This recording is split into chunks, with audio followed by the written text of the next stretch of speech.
So what is real? When we Yeah. use the term real, so if you're not happy with your current reality, be unrealistic. That's how I do it.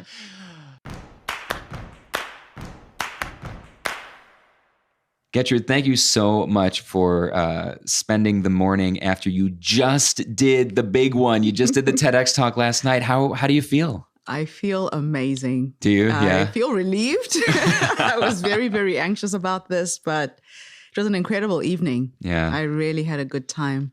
Yeah, that's great. So where, you spent months preparing for this and to a certain extent, years, because you gave a TEDx talk. When was your last time you gave one? I think it was 2007, if I'm not mistaken. Yeah. Okay. So that was at the kind of the beginning of the height of TED and TEDx talks. I think TEDx talks only started in around 2006, based on the TED format that had been around for years earlier. So it's been a while since that one. And when we first met, you really were kind of desperate to do another one. Was there something about the first one that you feel like wasn't quite the message, or you didn't quite get it across the way you wanted? Yes. In the first one, I came across really well. I have a lot of stories to tell, but I feel like I missed what I wanted to put across, which was the Ubuntu philosophy and what it means. So what I did is I tried to wrap the philosophy in my personal stories to illustrate that. I didn't really have help in putting the presentation together. In the end, I looked back at it and it sounded like I was just trying to sell my book. And so I was glad that I had a second chance to do it, hence the Ubuntu 2.0. Yes, exactly. Humanity's operating system, right? Exactly. So why don't you dig into that a little bit for us right as we get started? Ubuntu. Am I pronouncing that correctly, by the way? You are. I'm always, I try to be very, very conscious of pronouncing things, and Americans have a terrible habit of completely mispronouncing everything, but also being oblivious to it. So I try to at least not be oblivious. Ubuntu, what is it? Ubuntu is an African philosophy enshrined in the belief that a person is a person through other people. So Ubuntu Ngamuntu Ngabantu is the literal translation. In Africa, we believe that humanity is one. I could not be here without you, and you could not be there without me. So it's in the observation of each other that we exist. And it's a way of being, it's a way of living. And I didn't realize how magical it was until I left Africa. So when I went to London for the second time, I was 19. I had gone to study, and I lived in a society where people didn't look me in the eye. And I felt like I was disappearing. And I would phone home and cry and say to my mom, I feel like I'm not here. And my mother would say, what do you mean? I'm like, nobody looks at me. Nobody sees me. So when we greet in Southern Africa, we say sabona, which means I see you. And it's not just the seeing of sight. It's my acknowledging you as another human being. And so it was a struggle for me when I first left Africa. I felt like a fish out of water because my very existence up until that point was based on the people around me. It was based on community. And I lost that when I moved to London for the first time.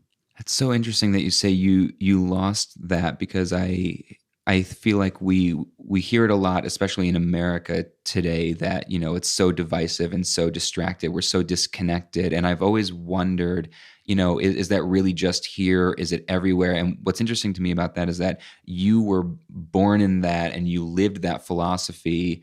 And then when you left, did you feel like you lost it, or that you were unable to take it with you because the cultures that you went into, the new places you went into, they didn't have that same philosophy? Is that which one happened? I think it's the second. Yeah. I kept it in me. I kept trying to connect. Yeah. And every once in a while, I would have these magical moments where I would bump into these random strangers who saw me, who looked at me, who had a present conversation with me. Because the other thing about Ubuntu is about being fully present to someone when you speak to them. So in the societies where I've lived out of Africa, people don't do that as a natural thing. What are they not doing? Like what? I feel like that's a harder question than what are you used to people doing? I'm used to people just being authentic. They're not fronting. They're not trying to be something. They're not trying to impress you. People are just who they are. And so I come from a culture where in my language, there is no sarcasm. There's no innuendo in our language. So if somebody says something to you, they mean what they say. So Ubuntu is also in the language. And this is something else that I discovered after I left Africa, just how it's interwoven in so many ways. You know, like if you wake up in the morning, you say to someone, Mangwana ni mamukase. And it means, good morning, how did you rise? And the answer is, Ndamuka kana mamukawo, which means, I woke up well if you woke up well. So if you're not okay, I'm not okay. And it's so tied in the language, it's tied in the culture. Wow. And then I found that I would be having a conversation with someone, and after a few minutes, I would see their eyes glazing over, and I can see they're not here anymore. And they're now thinking, oh shit, she's talking too much. I've got a meeting. I want to be polite. And they would keep going, but they weren't there with me anymore. So that's the things that I picked up. Yeah, that eyes glazed over thing, that's, and I get it that as a communication coach, and I try to get it that by teaching, some of the fundamental principles of active listening. And it's so silly. It almost feels so silly that you have to teach active listening, but you have to teach active listening. And I think maybe the difference then in the different cultures is that, like you said, you were not only brought up with it, it's built into the language, it's built into the way that you interact with people. And I just don't think in many places that, whether it's parents, teachers, culture, especially here in the States, we have a fiercely independent culture, right? We're literally a country built on independence. And I think that's got a lot of advantages, right? There's, it's this, that's why people, in spite of all of our issues today, keep flocking to America, right? For this like independent, anybody can rise from anywhere and make it to anything, anywhere, right? But I think that really gets lost. And the way you just described it with the call and response, I feel like when I have conversations with people so often, you can see it's not only that they glaze over, they're either thinking they heard you say something and they realize they have a interesting, clever, or witty response to that thing, but you're still talking.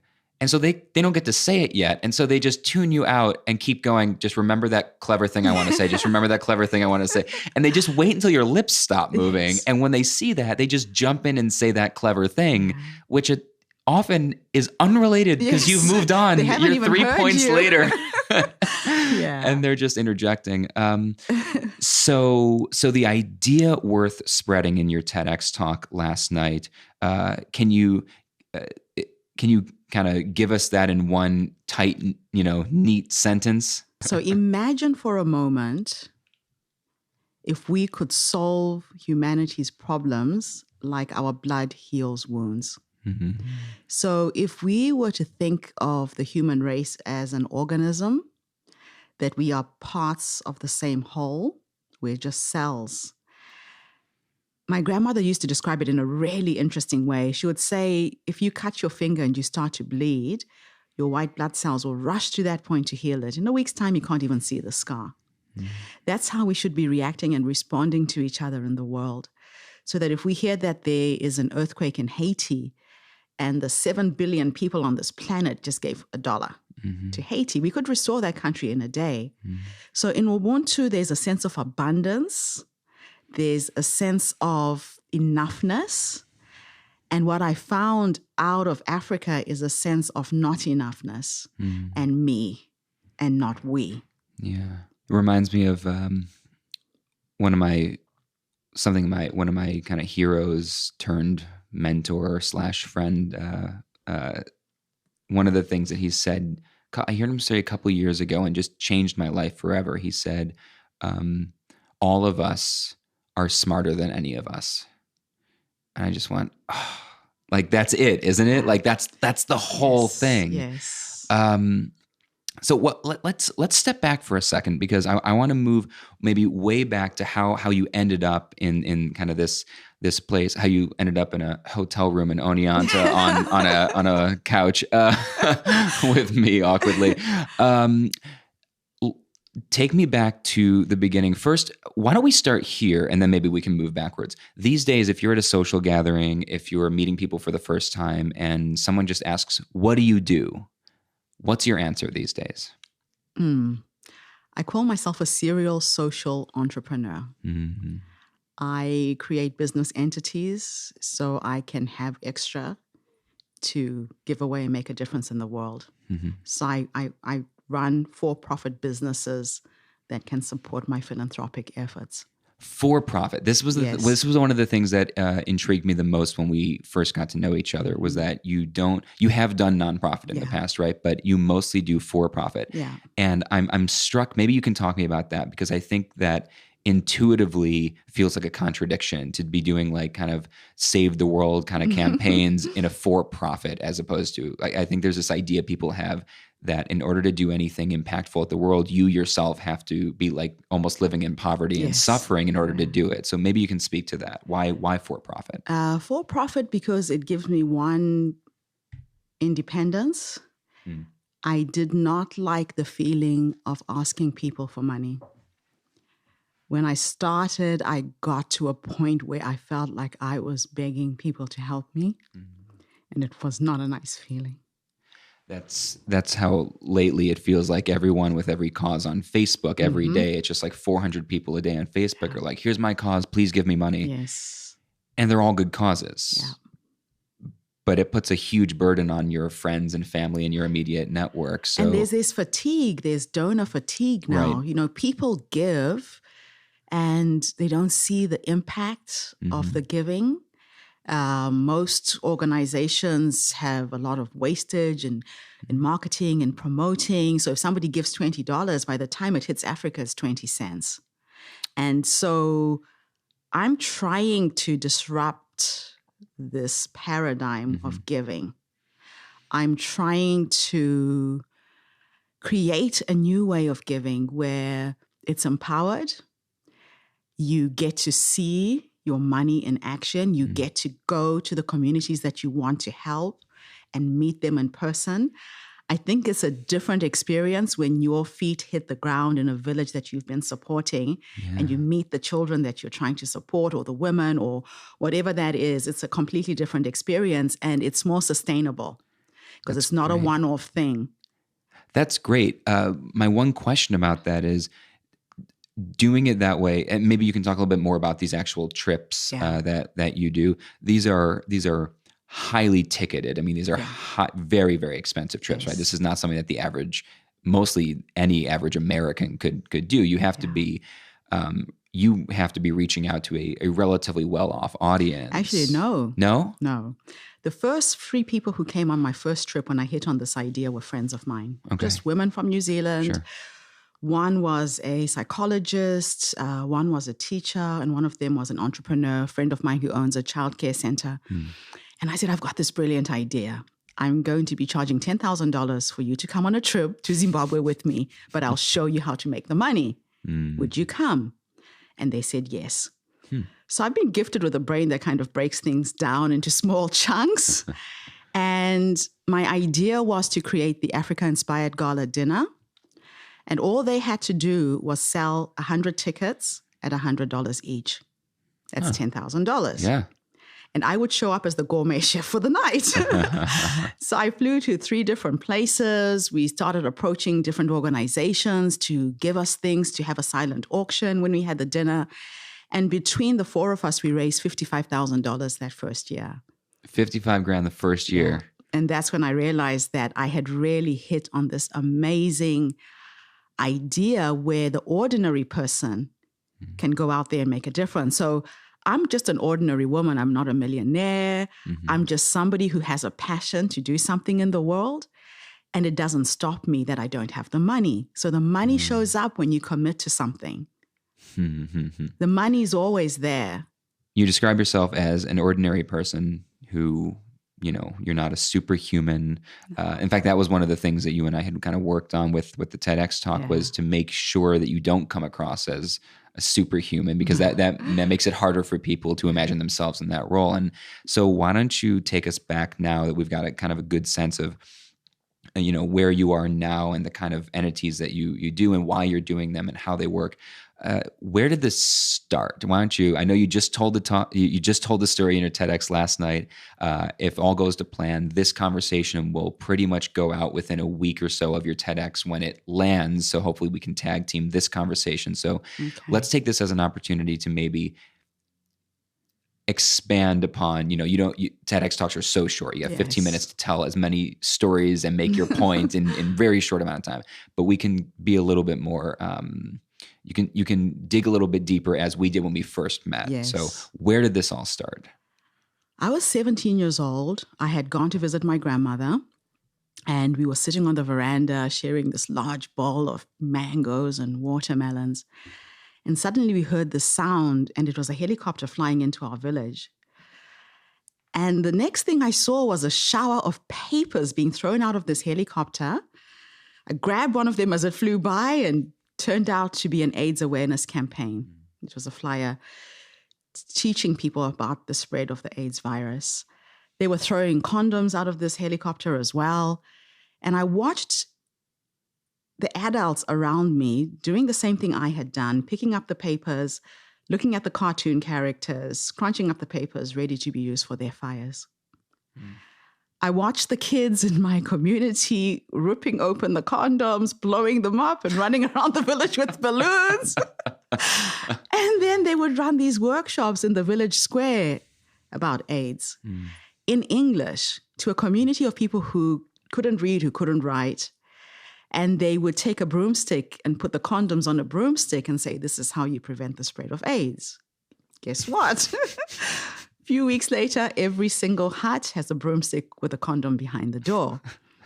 So I'm 17 years old. I'm thinking this is ridiculous. And I just plucked up the courage to write to World Health. I talked to my parents, and my dad said, go for it. And I asked them if I could write a play that had an AIDS theme to it. You asked World Health? Yeah. And they funded me. By the time I was 19, I was running an all-women's theater group. We were 5 girls doing this after work. And we would go into the rural communities in Zimbabwe. We wrote the songs, we had dance, we entertained people with the story, but it was a story about AIDS. And then we would run the workshops in the vernacular languages like Shona and Ndebele, and really explain what a virus was. Brian, that was the point in my life when I realized the value of education. I would sit with women who would say to me, but Getrude, I've been married for 35 years. What do you mean my husband's going to kill me if I sleep with him without a condom? And I had to find a way to explain what a virus was. I would buy apples at the beginning of the week. I did this on a weekend, and I'll let them decompose. And when I ran my workshops, I'll pull out a box of rotting apples and a box of healthy apples and say, this is the human body. Something has gone inside this apple. It's not healthy anymore. It's eating away from the inside. It's decomposing, and it's going to die. And you could see the face of AIDS. This is in 1986, 87. We had no medication. They called it the slow puncture. And you would see people literally just disappearing. You would see somebody who was healthy getting thinner and thinner. They would lose their hair. They would get the lesions on their faces. And it got me to do something. And the reason why I wanted to educate that woman who could have been me, who's never gone to school, is because I was just lucky. I was born to the right family who realized that education would get us out of poverty. I was nurtured by 2 of the most amazing human beings. My parents put me through private school in Rhodesia when we had racial segregation. and African children received a substandard education. And I went to private school not because my parents were rich, but they were resourceful. My mom taught me how to knit, how to sew, how to crochet from the age of 6. We had to make things after school to make money for school fees. My mom is a hustler. My mother will sell you the clothes you're wearing. She's the most amazing salesperson. My dad had got a scholarship to study in London, and he took his young wife with him. So my father was a chartered accountant. My mother was a nurse. But when they came back to Rhodesia, my father could not get a white-collar job because he was Black. And he had to work in a chicken slaughtering factory until Zimbabwe got independence. So for them to put 5 kids through private school, we had to take part in making that money. And so when I wanted to conscientize the most disadvantaged woman in my community, I knew that I was lucky to have an education. Right. And that's really where my passion started then. And then you started seeing the orphaned kids. You know, people were dying, both parents. Zimbabwe got to a point where we had households run by children who were 8, 6 years old, and they were the heads of households. Jesus. Zimbabwe had 1.3 million orphaned kids at some point when I started my work. And we're still a country in a lot of trouble because of the political situation there. Sure. So we were working against a dictatorship. And even now, currently, there's still a lot of stuff going on that people are not aware of that create the challenges for me to do the work. But I've developed very creative ways to get around some of these things. You know, we've just had a change of government last year. So the old regime has gone after 35 years of a dictatorship. A new government came in, which is exactly the same. Exactly the same. Yeah. And because our community didn't vote for the regime in the last elections, they have been punished from getting the free World Health medication, which is available 40 kilometers away. For people who don't know, Zimbabwe is a country without a currency. We had the highest inflation in the world. Our inflation, when I left Zimbabwe 20 years ago, was 516 quadrillionth percent. When you say it's without a currency, can you explain that a little bit more? They had to scrap the Zimbabwean dollar. It was worthless. The face value of the note was more expensive than the piece of paper.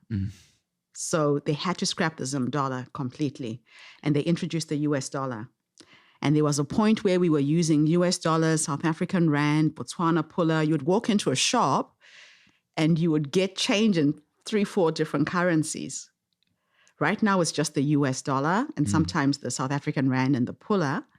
But it's been really challenging to work in that environment. And you have to find creative ways to jump these hoops. So my mission for 2019 is to build a library and to build a clinic so that I can get access to the free World Health medication for my community.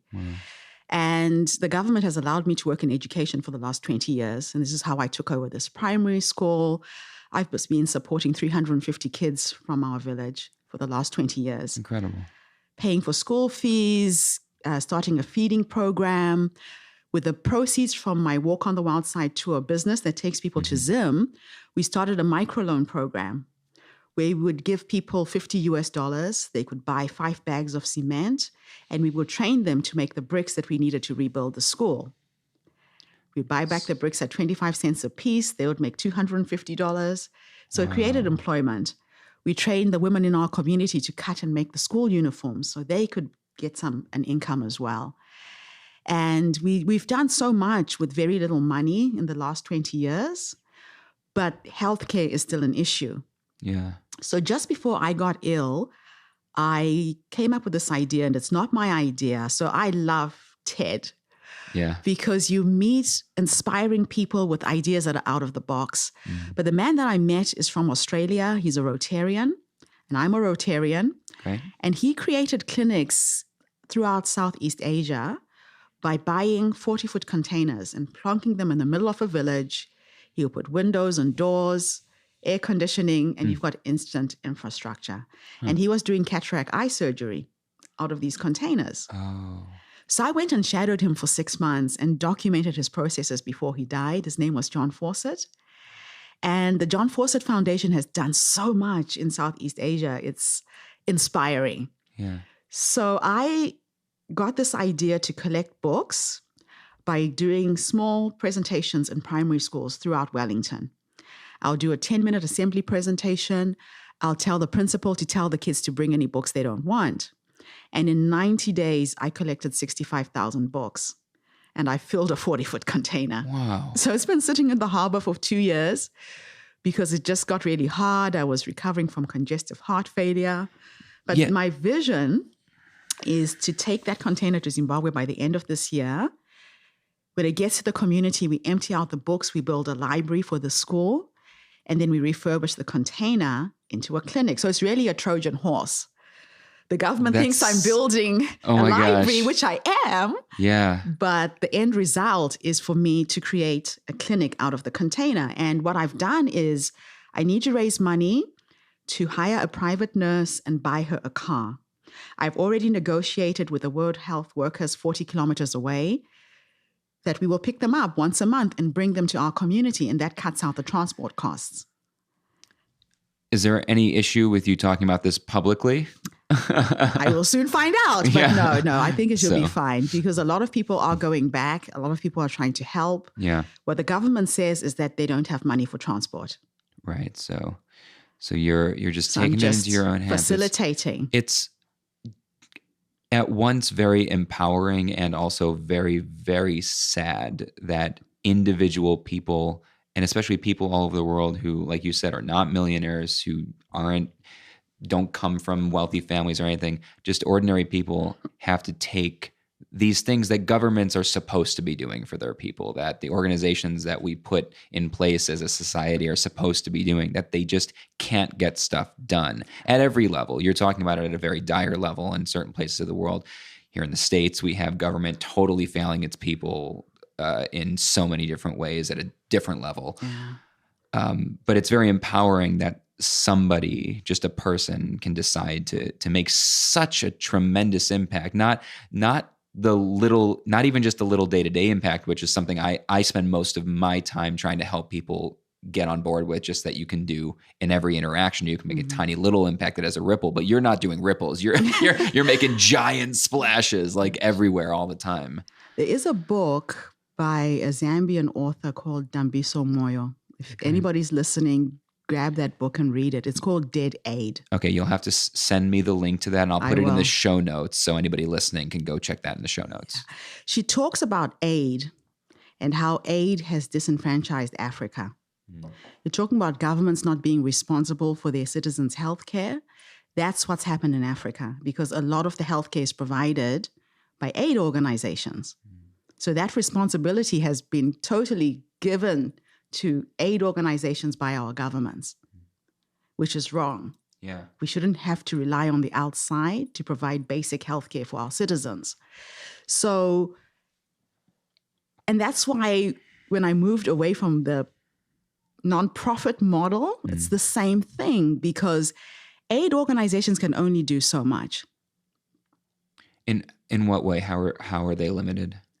Let me give you an example. I was invited to speak at an international women's conference in Kenya, not last year, about 3 years ago, just before I got ill. And it was an empowering conference for women. I raised money to pay for women in the rural peripheries of Mombasa to come to a workshop I wanted to run, all around entrepreneurship, trying to show women how to get out of poverty. Out of the 100 that we picked, guess how many showed up for the workshop? We paid for everything, transport, hotels, you name it. I'm afraid to even guess. 15. Do you want to know why the other 85 didn't come? Why? The United Nations was coming to deliver bags of corn that week. So we are a dumping ground for genetically modified corn. And these women will stand by the side of the road the whole week. They're not told what day, what time. Their kids are starving to get a bag of corn that they can only consume, and they can't germinate the seed and grow their own food. Wow. And they didn't come. Our 'Cause they needed workshop was there to empower them on how to make things like jewelry that we could help them export overseas. I mean, a necklace like this, if you bought this in Zimbabwe, you would probably pay the equivalent of $2. It's beautiful. I have an online shop. I sell these for 25 to 35 US online. Yeah. So that's what I was trying to do, to say we have things around us that we can make and sell overseas and make a decent living. Yeah. But these women didn't come to my workshop, and they waited for aid to come and help them. And I was there to try and empower them so they could help themselves. Right. This was a huge theme in your talk last night, which is that it's great to get help from other parts of the world, but it seemed really important to you that, as you said, that Africans are able to help themselves. You talked about the fact last night that you're like the richest place on planet Earth, and you said we've been sold a lie. Can you? I believe that African people have been sold a lie, and the lie is that we are poor. What does Africa not have? From gold to diamond to oil to mineral resources. The missing piece for Africa is education. Right. For us to be able to use our own resources. Our governments will perpetuate as dictatorships because they have a large uneducated population. Right. The more educated people are, the more they can stand up against these regimes. Educated people are dangerous. We are dangerous. Yeah. And what excites me is I am hoping that my message gets through to people of African descent who are in the diaspora. I believe we're time travelers. I'm quite excited about this because, I live in New Zealand. I'm always a day ahead of everybody else. But we are time travelers. And my grandmother used to say that for a tree to survive, it has to scatter its seed as far away from it as possible for that species to thrive. So we've been dispersed through slavery. If you want to reframe the slavery story, we've been dispersed through wars, through economic and political reasons. But wherever we've landed, we've managed to go to school, we've managed to get an education. I will never go back to Zimbabwe to live there full time. Sure. But what I have been able to do from the outside is more than I could do when I was inside. Brian, when I was in Zim, I could not feed my kids. I was trained as a systems analyst. I couldn't get a job. I had 3 little kids. They were 3, 10, and 12 when I left. And I went back to Zimbabwe in 1999 to find our economy in ruins. Where are your kids scattered now? My children are 2 boys are in New Zealand, and good. my daughter now lives in Melbourne, Australia. Oh, great. Yeah. So do you get to see them often enough? Yes. That's so exciting. I miss my daughter, though. I miss her. Yeah. She's moved. What's the flight from, New Zealand and Australia are 2 places that I've been all over the world. I've never been, always wanted to. It's a ways from here. It's a ways from here. It's a long flight. What's the actual flight from like New Zealand and Australia? It's 3 hours to Melbourne. Okay. It's not too bad. So it's like we're sitting in New York right now. It's like flying from New York to Chicago, basically, or just a little bit. So that's not that bad. No. But it's far enough to not be like around the corner. Yes. You can't just take a road trip and go. No. There's so many things that you talked about that I kind of want to expand upon, dig into. I really want to come back to the fact that you mentioned luck a couple of times in a couple of different ways, and that's something that's been on my mind. My listeners know this has been on my mind. I've been bringing this up in like every single conversation lately. But let me table that because I think it's more important. You mentioned your illness a few times, and that was relatively recently, just a couple years ago, right? 2017. Yeah. What you said was congestive heart failure. What happened? I had gone through a separation and a divorce. I was married for 27 years, and I found myself feeling really lost. I bought an air ticket online. It took me to 12 countries. And I was just free falling through the universe, just really confused. I ended up in New Mexico. New Mexico of all places. And I found a job working for the University of New Mexico as a research scholar. And I wanted to lose weight. I had packed on a lot of weight. I was depressed. And I started hiking up in the Sandia Mountains because I wanted to climb Mount Kilimanjaro for my 50th birthday. I developed these headaches and I thought it was altitude sickness because I'd been living at sea level for so long. I started coughing at night and I kept going to the same emergency center. My health insurance policy wouldn't let me see a general practitioner, but I could go to this emergency center and I saw a different doctor every time. And it was like they were playing Russian roulette with my health. Oh, geez. Because each one would prescribe a different medication.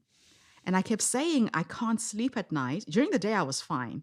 But if I put my head on a pillow, I would start coughing. It was this weird dry cough. They gave me cough mixture. Meanwhile, it was fluid that had accumulated around my heart. Oh, gosh. And so it would wake me up. So I sat for 6 months. I could not sleep lying down. Then during the summer holidays, my kids said, Mom, just come back to New Zealand. Come back, get some proper health care. I actually collapsed for the first time when I found out I had high blood pressure. Was in the Colorado mountains. I had gone hiking at 14,000 feet. And the doctor who saw me was shocked that I was alive. Wow. And so I went back home. My daughter bought me this amazing little holiday to Indonesia, to Bali. Bali is my resting place. Oh. And it was a 10-day spa vacation, which turned into a nightmare because on the 9th day, I collapsed in a rice field and woke up 3 days later in an intensive care unit and almost died. And I remember the angiogram. So the doctor, the cardiologist, cuts an incision in your wrist. It's normally with local anesthetic, and the anesthetic didn't work. I felt everything. And I was screaming in pain. And because I'd been on blood thinners, they said, Getrude, if we stop, we'll have to cut you somewhere else and you'll bleed. So it'll take 5 minutes. So he's injecting this dye into my wrist. I am in just pain. And I started watching the monitor in front of me, of my heart. And I just went inward and I started asking my heart, why? Why are you doing this to me? And I got the weirdest answer. My heart answered back and said, Gertrude, you've done this to me.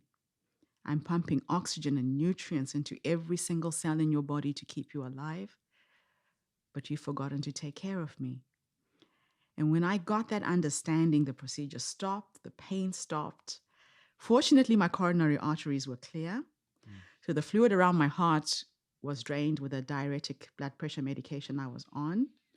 And it's been a slow road to recovery because I had chronic fatigue. I couldn't walk 5 meters without being breathless. I was overweight. And the last 2 years have been interesting. But I say that my illness was a gift.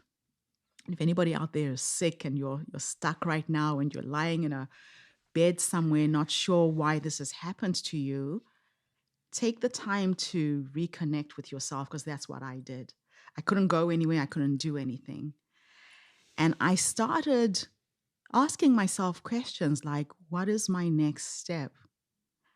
I've always believed that time is an illusion and that the concept of time is made up by us so we can wake up in the morning and get to work at 9 and finish at 5.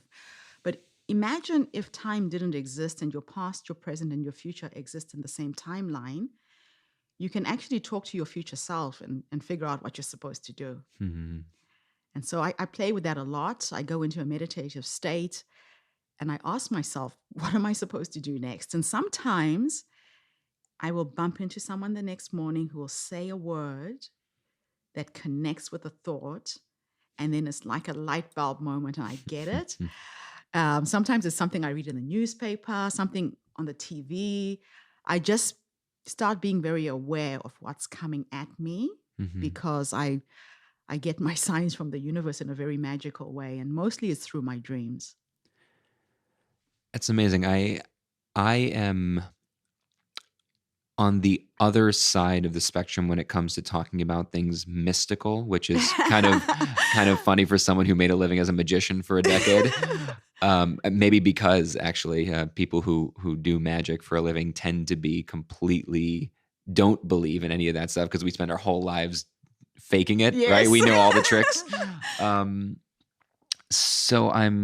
But I've never heard anyone describe it in a way that made sense to me the way that you just did. The kind of, something I would normally kind of hand wave off as kind of like mystical, like that's a nice idea, but the way you describe it is kind of time travel, and that by being present and aware of kind of almost being able to in your mind at least imagine abstracting yourself from the moment that you're in and seeing the past and the future kind of at the same time, right? As if, which is interesting because that is what science tells us, right? Science tells us that we are living in a deterministic universe. It might be random at the quantum level, but essentially it's deterministic, and that if you could get outside of time, you could actually see that everything that was and everything that will be is set. And the only reason it's already there. And the only reason we haven't seen it yet is because we happen to be the certain type of creature that only sees time in one direction, right? And so it's not so mystical when you look at it that way. But the way you describe tapping into it, you talked about meditation for a minute there, which is something I have never done. I have never attempted. I've never attempted, mostly because I'm such an anxious person. I can't even sit for 20 minutes without something active going on. Like I have to do something active to relax. Well, you can meditate actively as well. Okay, please tell me. Like, save me. So I walk. I meditate as I walk. I'm like you. My mom used to say that, I was ADD. I just wasn't medicated. So if you walk, you end up hearing the sound of your heartbeat in your ears. Yes. And you stop thinking. That's meditation. It is. So you don't have to meditate being still. There's some people who can stay still, but you can do active meditation as well. That's so interesting. You just have to get out of your head. Yeah. Yeah. Well, so that's so interesting. So actually what I end up doing when I desperately need to relax, or when my wife is just fine, like, you have to take a break. She comes out, how long have you been working? 14 straight out? Have you eaten? Take a break. But when I sit down, like for, after 5 minutes, my brain is on all the things I'm not working on that I could be doing. Like I feel like my time is so limited. Like I need to do something. And so the only way I can relax, I love movies. Now I'm in a different life, I would have been a film editor, or a film critic maybe. Right. I love movies, but I've gotten to a point where even movies aren't active enough unless I'm in a theater. In a theater, I can do it, but at home, there's too many other things. So I have to play a video game. I'm not huge on video games, right, but if I'm playing a video game, I'm actively engaged in something, and I can't be focused on anything else. And so you're saying walking. Now, when I like going for walks. I used to go for really long walks, like daily, like right around 2 or something, when I've been in my beauty and curse of being self-employed. I got my home office. It's right there, right? Yes. But the curse is that it's right there. So I'm just in it all the time. So I'll leave the house at 2:00 when I've been working for 6 straight hours already, and I know I'm going to put in 5 more. Yes. And I'll just walk around the block.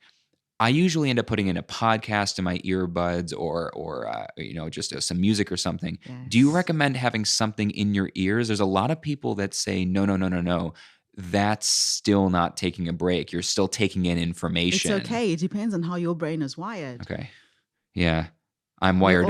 I'm wired crazy. Yeah. So you trust yourself. Yeah. Okay. So maybe I'm on the right path. You are. Some people need to listen to something. Like music is really good, especially repetitive music. So how you're wired. So I'm curious now, just totally random. I had no interest in, or no plan to talk about this, but definitely interest. Because you've written a book. I've written my first book. I'm in the middle of working on my second one right now. I think I'm 2 years out from it being done. It takes me forever to write a book. Okay. But when I wrote the first book, I found that putting on classical music in the background. Now, I've never listened to classical music in my life. I'm a classic rock guy, 80s hair metal. When I was writing my book, that was too chaotic for me. Right. And I ended up putting on classical music in the background. And so that repetitive, I mean, not that it's repetitive, but it was kind of just droning in the background. Yes. That's what helped me get in. When you were writing your book, and what's your book called, by the way? Born on the Continent Ubuntu. Born on the Continent Ubuntu. Okay. When did you release that? That was in 2003. Okay, 2003. So first, are you considering an update now that you've got this new talk? Yes. So now Beyond the Continent, Ubuntu. Oh, wonderful. So Born on the Continent, Ubuntu, the first one is about my life from when I left Africa until 15 years ago. So a sequel to that is coming out. Okay, so that's great. Actually, are you is it done, or are you in the middle of working? I'm in the middle of working. You're in the middle of it. Yeah. Okay, I had no idea until this moment. Yes. That wasn't planned for the listeners. That wasn't like a planned promotion or something. That's wonderful. So I can't wait for that. Maybe when we're both closer to the end of our current books, we can exchange before for the edit and during the editing process and get some mutual feedback. That would be good. So I'm curious, your writing process, do you find yourself doing the same thing every time you sit down to write? Do you have a habit? Do you just write when it hits you? Are you the person that has to just wait for inspiration, or can you manufacture it?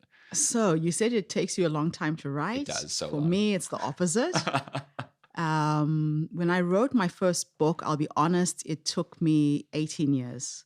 Right. Okay. It was a journal that eventually turned into the first memoir. The second book I wrote took me 40 hours.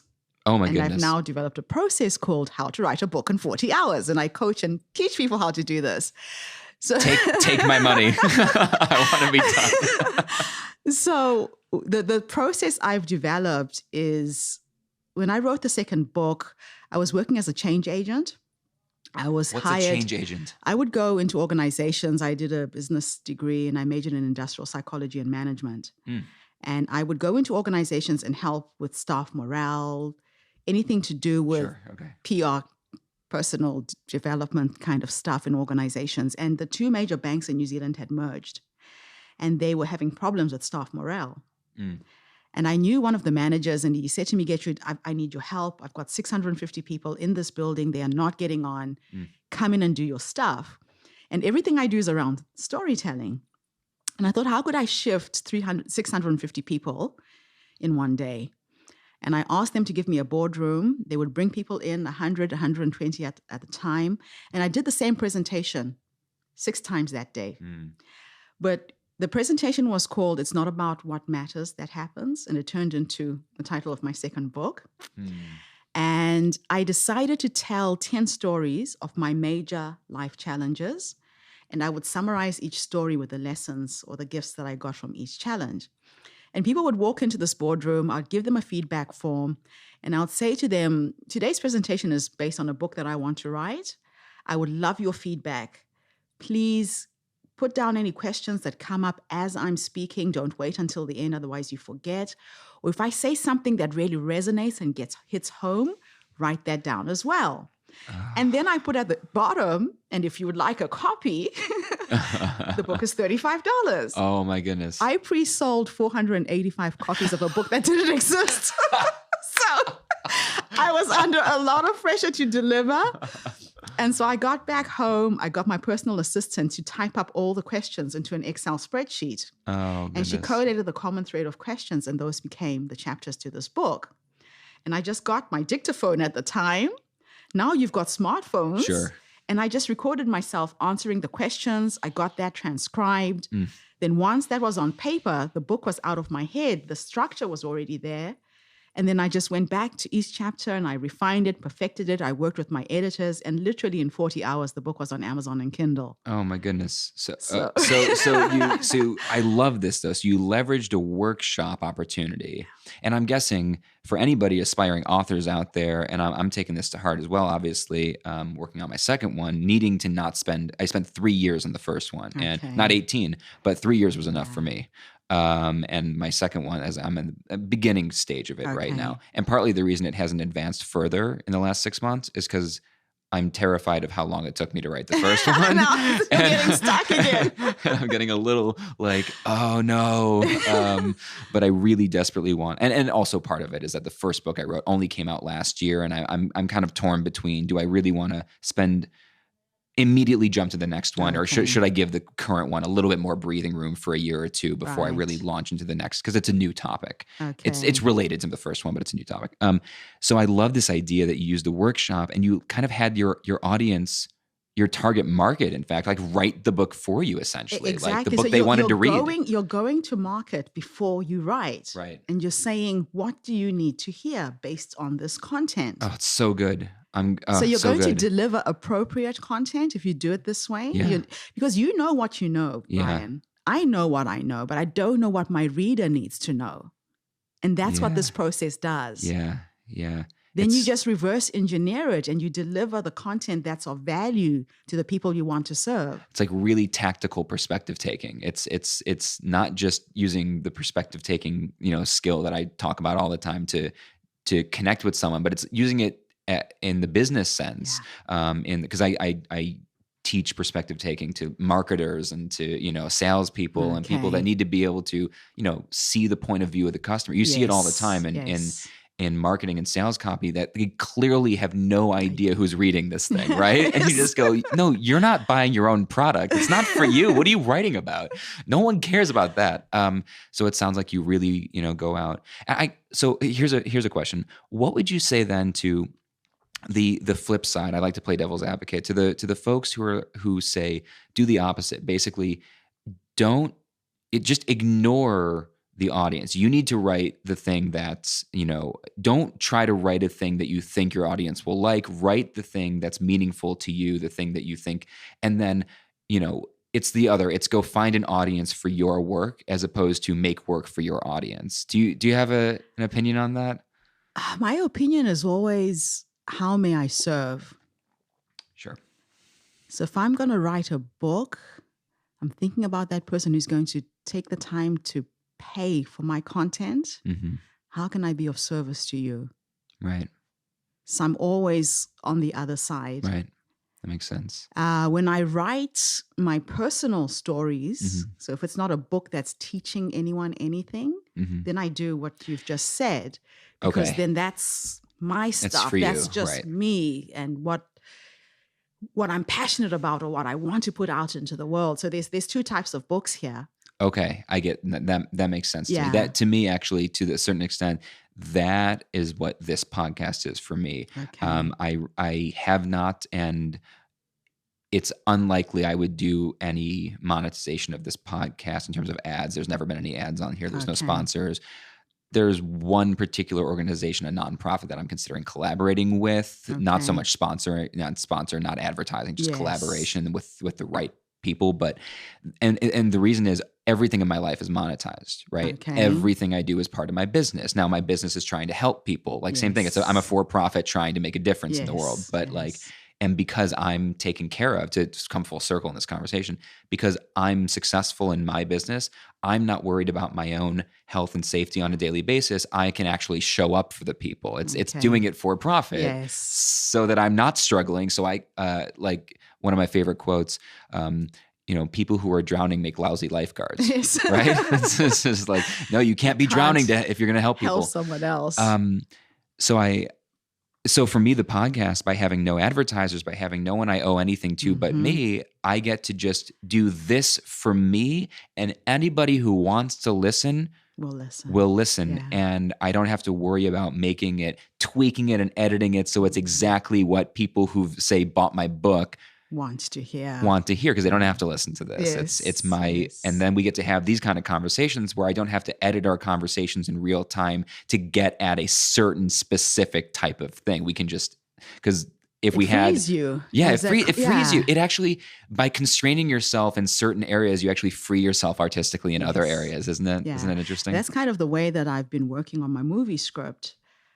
Script. You are multifaceted. America is all about the multi-hyphenate. You are like, this is like, you really ought to be here. I read a book once called Refuse to Choose. I can't even remember the author, where it was a woman who wanted to be an entrepreneur. She was a young mom. She had kids, and everybody kept saying, wait until your children have grown up. And she wrote this book called Refuse to Choose. And it was great because I was writing my second book. I had 3 kids under the age of 12. I had 3 new companies I had created.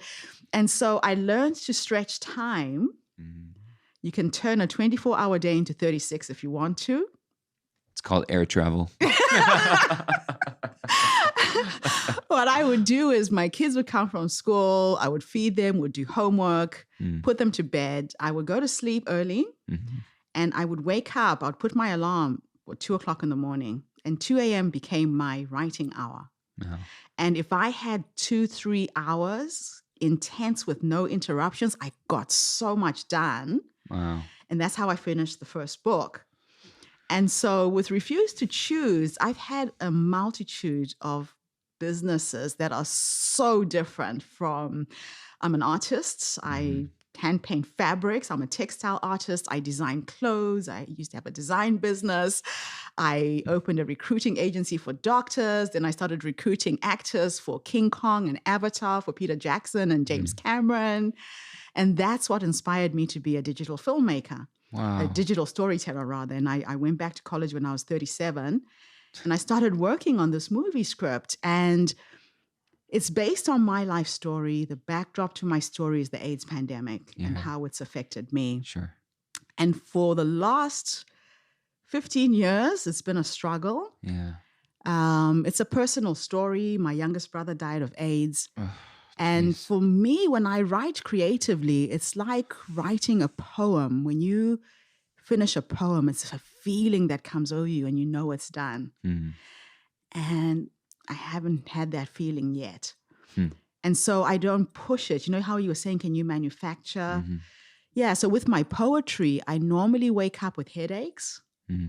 And my poems come out so perfect. I have to speak them. If I try and write, I lose the words. So I normally just record myself speaking, and I read it back, and I'm like, all the time. Oh my gosh, where did that come from, right? Such a good idea. Yeah. Yeah, so that's been my process with this script. And I was very fortunate that the ex-mayor of Wellington became a very good friend of mine. And I could just rock up at the mayor's office and have a cup of tea. And one day she said to me, Getrude, what are you working on? How can I help you? And I said, I've got this script and I'm really struggling. And she gave my book to Peter Jackson's wife and her business partner, and they've come on board as my mentors. And they ended up seeing 3 stories, 3 separate movies in the first script. So I've gone back to the drawing board, where we're going to start in the middle of my life from when I left Africa 20 years ago until now. The second story is my backstory, my childhood story. And the third is futuristic. It's the prophecy. So when I wrote my first book, I had a dream. And the dream was of my funeral. I've only ever had about 2 or 3 of these type of dreams before. And in this dream, I can smell, I can taste, I can touch. It's like I quantum leap into the future or into the past. And they were putting my body in the ground, and somebody was reading my eulogy and saying everything I was going to achieve in this life until I died in 2067 at the age of 100. There you go. And but I'm going to stretch that. I'm going to change that. Maybe 20. You are I don't ambitious. know. Live a little bit longer with technology. But in the dream, there was a mention that I would write a book. I hadn't written the book yet, and this book was going to reach millions of children on the African continent. It talked about my working on a movie script. I was going to write, direct, produce, and act in this film. It was winning 8 Oscars. And I wrote that down as the last chapter of my first book. So I'm telling people this. So in case you buy my book, read the last chapter first. It's confusing because a lot of people who bought the book 20 years ago thought I was crazy. Sure. Because I was still alive, but I had written my eulogy. Right. And my ex-husband said to me, Gertrude, you're crazy. People are going to think you're mad. You could never do this. And I'm like, I don't know. It feels real. It feels right. It feels like I've done it. And then I started saying it out loud. So you talk about quantum physics. When you have an idea and you have the courage to put it on a piece of paper, it's already here. It's now in the physical world. Yes. Yes. If an architect decides to draw and design a house, they have to get that idea out of their head and design the pictures, right? Yes. So a lot of people will hold on to their ideas in their heads and they take them to their graves. Yeah. They say the richest places in the world are graveyards. They are full of people who had amazing stories, who had the most fascinating ideas, but they did not have the courage to just even put it on a piece of paper. So when you do this, and this is what I did with my movie script, I started saying it. Brian, I would say it in every speech I gave. I would say, I am the first African person to write, direct, and produce an Oscar. And I said it with such conviction. The first time I said it, I was shaking. Second time I said it, it felt so good. The third time, it just felt real. And I kept saying it and saying it. And then I started attracting people. You talked about luck. And I would like to segue into that. Please, because I was hoping to get there. Yes. Yeah, I have lived what most people say is a charmed life. But I believe you create your luck and how you live. It's based on the choices you make. It's based on how you interact with people. I am a sum total of every single human being I've ever met. And I have met some phenomenal people. And so I don't start with how am I going to do something. I'm really lucky in that I am shown the vision of what my future looks like. And it is so clear. I know I'm going to do it. I don't start with how am I going to do it. I start with saying I'm going to do it. So when you use the I am statement, you become it. They're two of the most powerful words you can use to create anything. So I started saying I'm the first African woman to write, direct, produce, and act in her own Oscar award-winning screenplay. And it was pretty magical because when I moved to New Zealand, because Peter Jackson was working on Lord of the Rings, sure, I was so inspired. I was just so inspired. I had taken part in my first major film was in Zimbabwe called Cry Freedom with Denzel Washington. Oh my goodness. Sir Richard Attenborough was the director. Is there anyone you don't know or anything you haven't done? I just had this small walk-on, walk-off part, but I got to act in this amazing film. And I knew I would be a filmmaker. I was 19 when I took part in that film. Fast track, I'm now in New Zealand.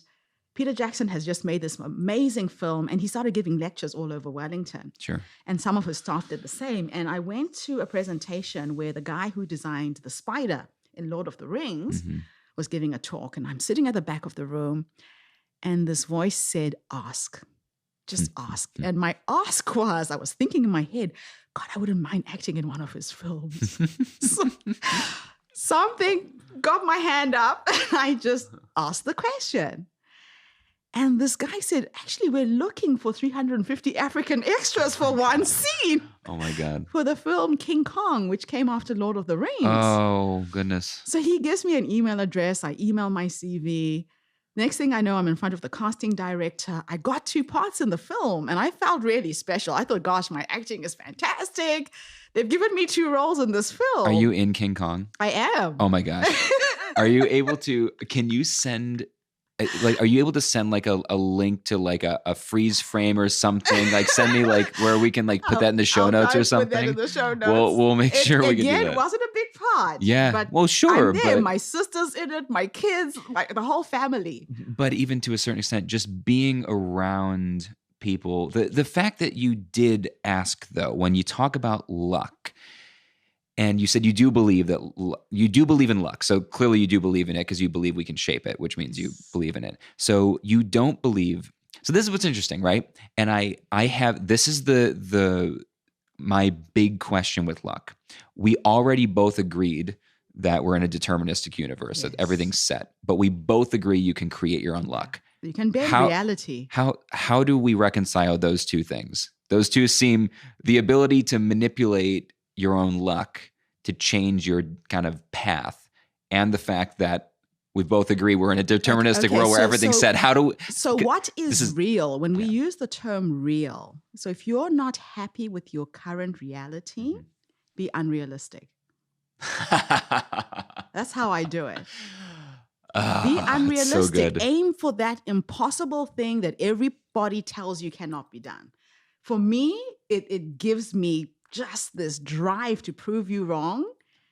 And then I attract people. It's a magical way of being, because when you start putting these words out into the ether, they hover around you. Our words have power. Yes. You know, when they used to talk about witches casting a spell, they were words. Yes. Because words have a vibration to them. Yeah. They have a vibration that attracts the people that you are trying to bring into your life. Language is so powerful. It's powerful, and people just don't know how powerful it is. So I talked about writing something down to bring it into reality. Yeah. When you say it, you give it so much more power. Oh, yeah. So I attract people in the most magical way. Yeah. And I can only say that the way that I do it, and I started creating this thing. It's going to turn into another book called the Visioneering Toolbox. Mm-hmm. And the Visioneering Toolbox is about showing people how to clear their inner pictures in their heads.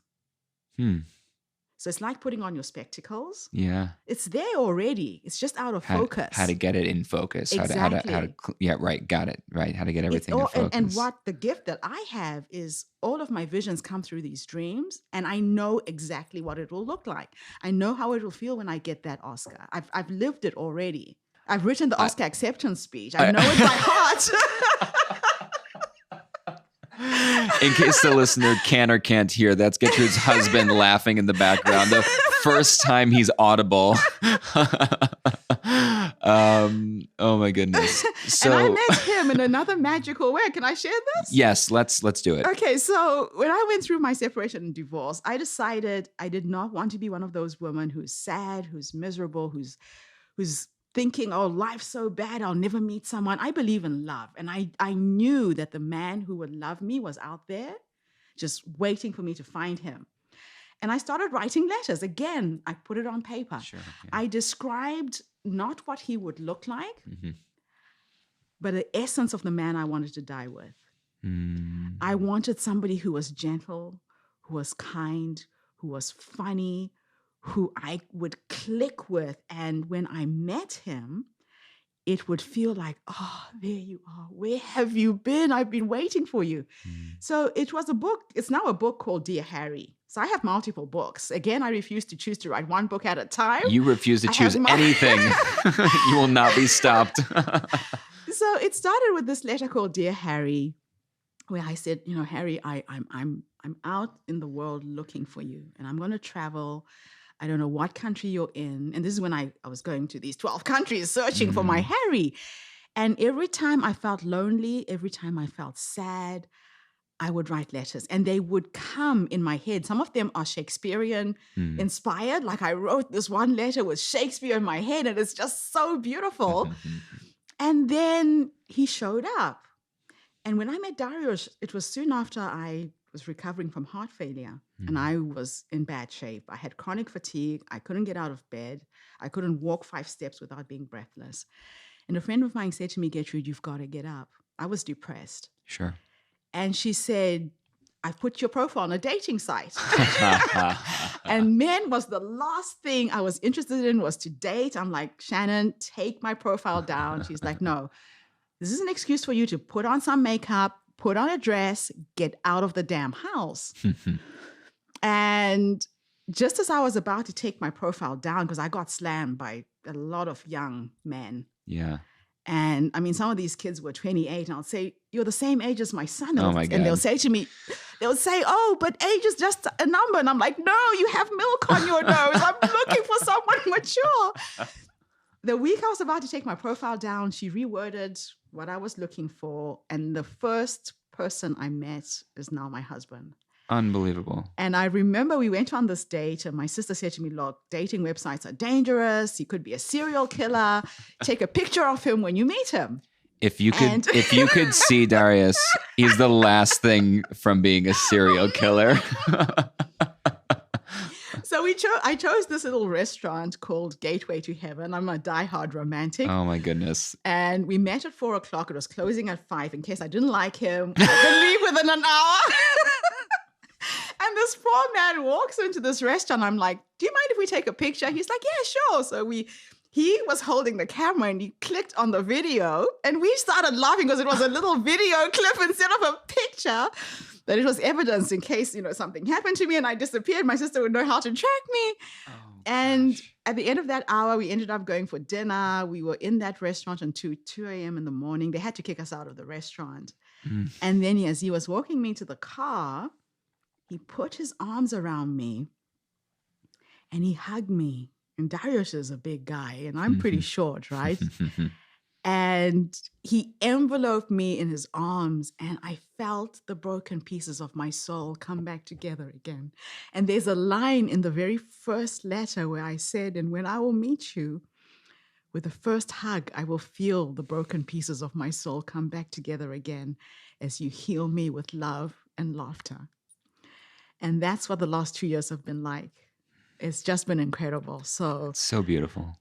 yeah, I believe in love. I believe love makes the world go round, and that there is someone for everybody out there, and you shouldn't give up.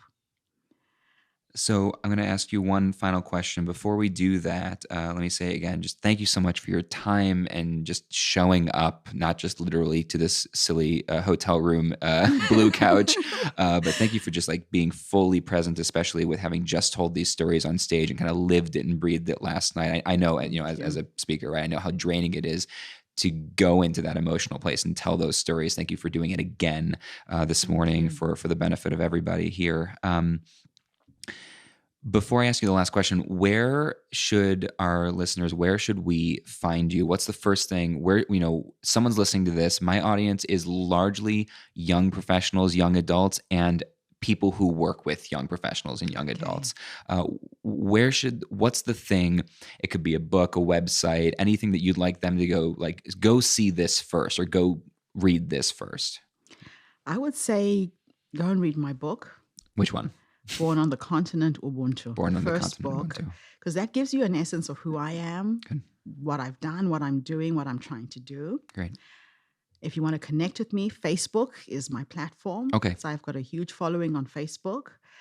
My website is HerStoryCircle.com. HerStoryCircle.com. And it is a platform that I'm creating for social impact. It's a social impact conference that I'm curating in 1,000 locations around the world.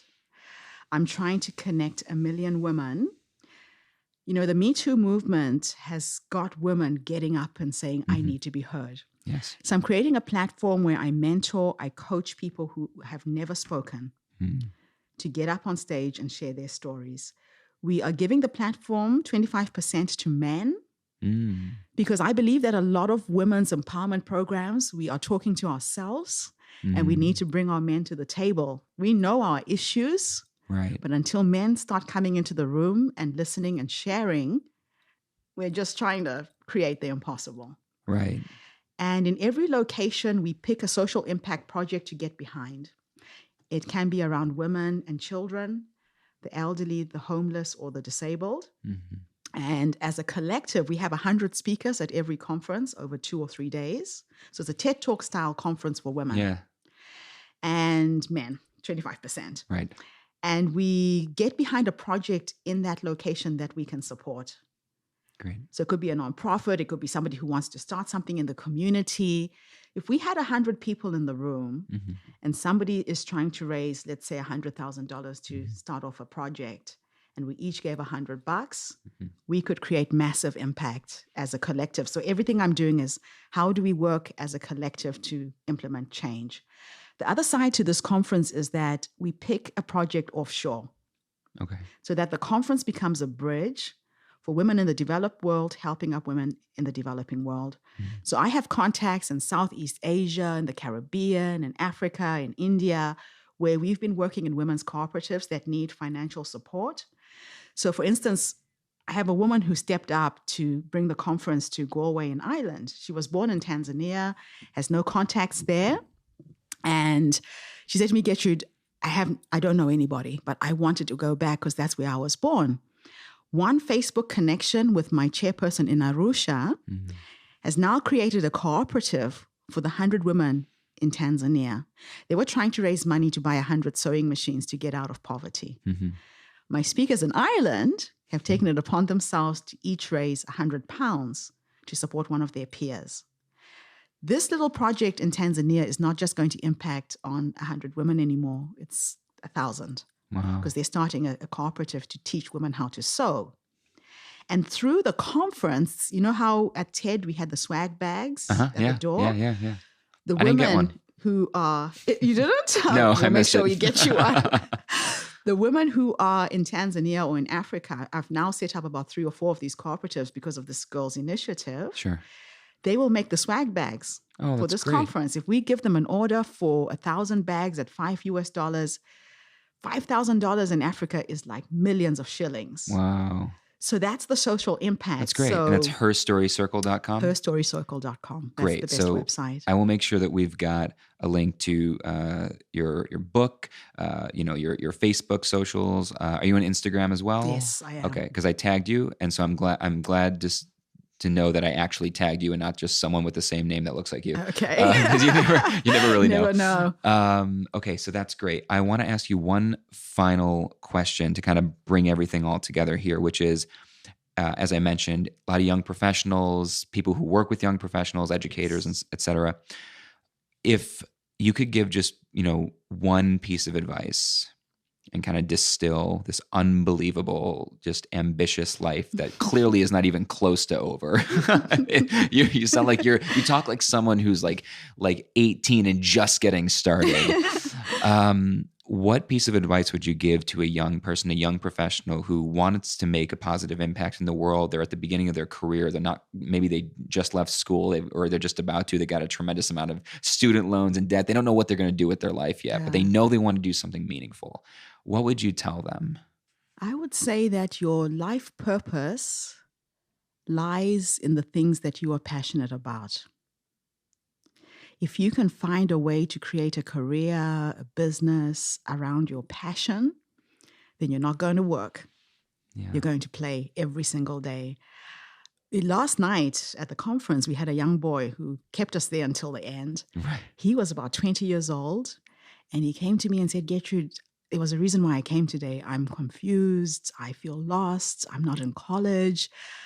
I'm just hanging out with friends, drinking, and I just feel like my life's not going anywhere, but something told me to come, and where do I go from here? So it's really the kind of person you're talking about. Exactly. And I said to him, the best way to find your purpose is to go back to yourself as a child and think, what did I do when I was from the age of, let's say, about 3 to 7, before life contaminated you, that you did without being told how to do it. So if you could play soccer, if you could dance, if you could play a musical instrument, if you could talk. I was one of those little kids in class at the back of the room, talking, chatting, cracking jokes, being punished for it all the time. I get paid to speak now. So if you can find your intuitive gifts, sometimes your life purpose is in that thing that you do without thinking.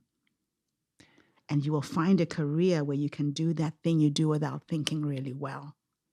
That's great. Go with that. Thank you for that. Well, Getrude, I can't thank you enough for your time today and everything that you do all over the world. It's amazing. Thank you, Brian. It's been an honor